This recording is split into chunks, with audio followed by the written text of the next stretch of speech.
Tasya Zahra, mahasiswi Fakultas Ilmu Sosial dan Ilmu Politik Universitas Muhammadiyah Prof. Dr. Hamka.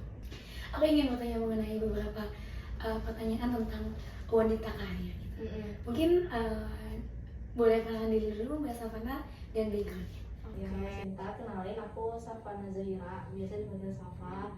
Saat ini aku baru lulus gitu ya dari kampus Universitas Muhammadiyah Prof. Dr. Hamka di jurusan Ilmu Komunikasi tahun 2024. Nah, sembari ketika aku lulus gitu ya, aku saat ini juga sedang bekerja sebagai digital marketing di salah satu wedding organizer.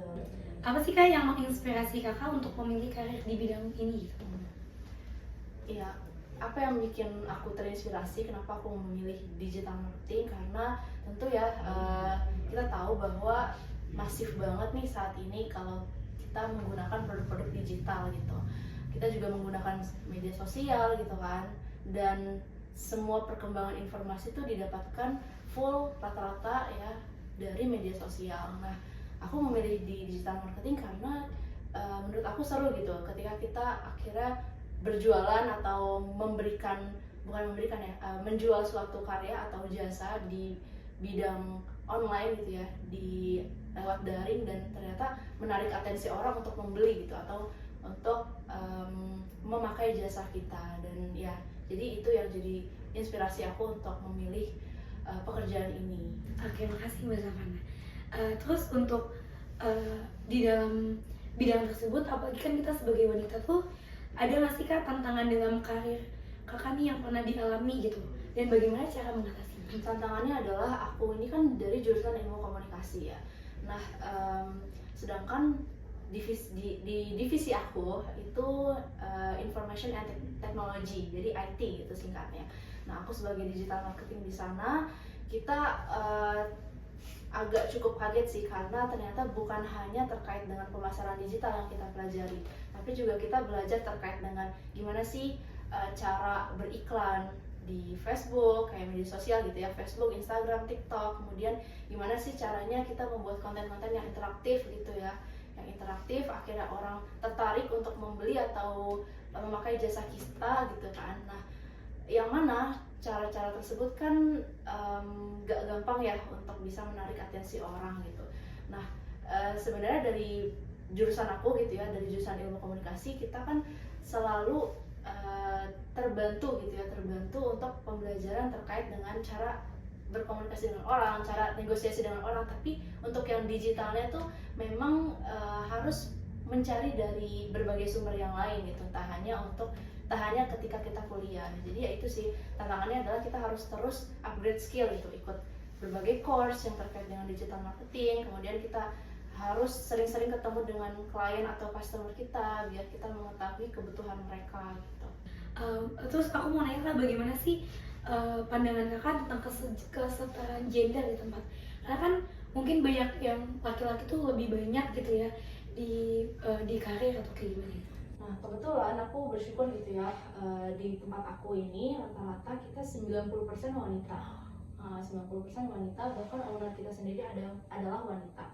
Nah, aku merasa tidak ada kesenjangan sosial yang gimana-gimana gitu ya. Cuma aku juga merasa saling menghargai sesama wanita gitu. Misalnya kita memiliki kendala tertentu dalam hal pekerjaan.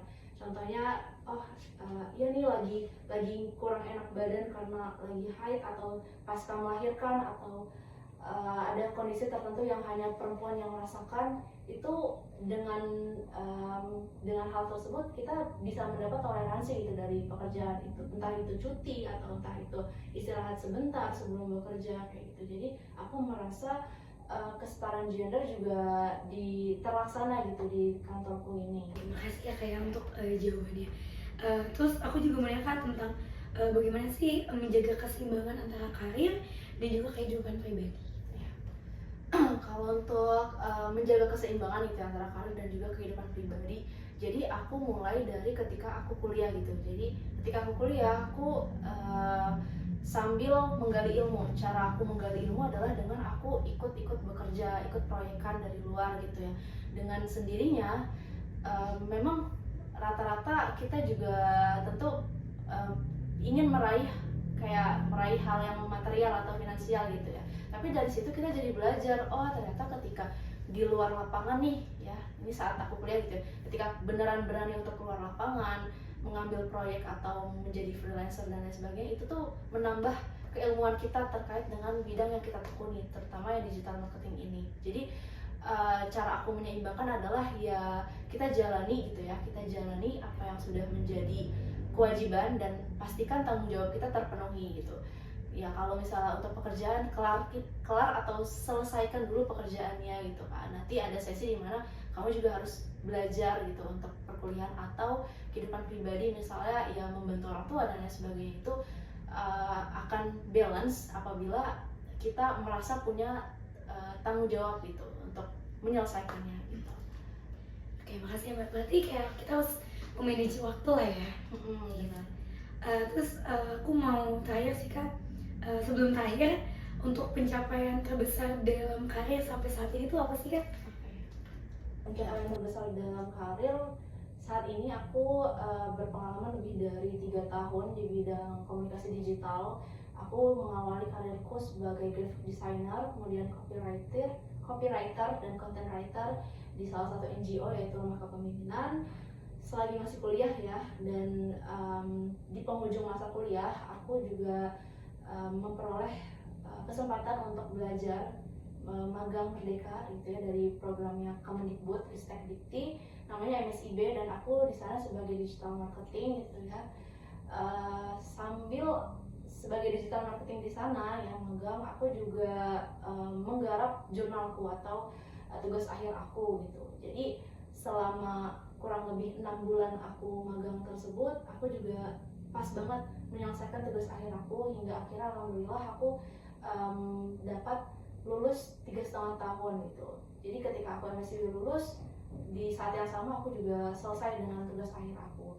Dan sekarang aku merasakan bahwa dengan kita memanajemen waktu gitu ya, kita juga berusaha untuk bertanggung jawab dengan apa yang kita pilih gitu, itu membuat aku memiliki kesempatan karir yang lebih besar. Nah, ketika aku telah menyelesaikan 2 hal tersebut, yaitu magang merdeka dan juga tugas akhir jurnal, aku mulai apply di berbagai company yang sifatnya udah full time. Jadi sebelumnya nih selama 2-3 tahun aku hanya sifatnya freelance atau kontrak gitu kan. Nah, saat ini aku mencoba full time. Lebih dari 200 lamaran aku kirim gitu di Glints gitu, di Glints atau di platform pekerjaan lainnya. Tapi dari situ aku nggak mau menyerah gitu. Akhirnya alhamdulillah sebelum 1 bulan aku mencari-cari hal tersebut gitu ya, alhamdulillah aku memperoleh pekerjaanku yang saat ini sebagai full timer digital marketing di di perusahaan terkait bidang jasa pernikahan gitu, pelayanan pernikahan. Seperti itu sih. Yang penting adalah kita jangan berhenti untuk terus belajar gitu, dan pastikan apapun yang kita lakukan itu punya impact buat sekitar gitu. Banyak banget ya pencapaian yang udah diraih gitu ya, sama Mbak Nana mungkin ya kita panggilnya ya. Dan juga yang terakhir Kak, aku mau sebelum closing mungkin mau minta saran dan motivasi dong buat kita dan buat para wanita-wanita di luar sana. Oke. Buat kita dan buat para wanita gitu ya. Menurut aku ya, antara kita memilih menjadi wanita karir atau ibu rumah tangga itu salah satu hal yang berkaitan gitu. Dan tidak bisa terlepaskan. Kalau misalnya teman-teman mau menjadi wanita karir gitu ya, pastikan bahwa itu berdampak untuk sekitar. Tapi kalau misalnya teman-teman mau memilih untuk menjadi ibu rumah tangga, pastikan diri kamu juga berdampak untuk keluarga dan juga anak-anak kelak gitu. Jadi menurut aku 2 hal tersebut saling berkaitan, tidak ada yang bisa salah satunya tuh goyah atau salah satunya itu lebih baik atau lebih kurang, enggak. Tapi itu adalah pilihan gitu. Gimana cara kita bertanggung jawab, itulah menandakan kalau kamu tuh berhasil gitu di bidang tersebut, entah itu menjadi ibu rumah tangga, entah itu menjadi wanita gitu ya, atau menjadi wanita karir gitu. Menurut aku tanggung jawab itu paling penting di segala aspek apapun gitu. Oke, karena udah selesai ya Kak, makasih banget udah mulai meluangkan waktunya di hari ini. Mungkin teman-teman juga bisa banget diikutin karirnya ya Kak, motivasinya juga keren banget. Jadi thank you banget ya Kak. Sama-sama. Bye-bye.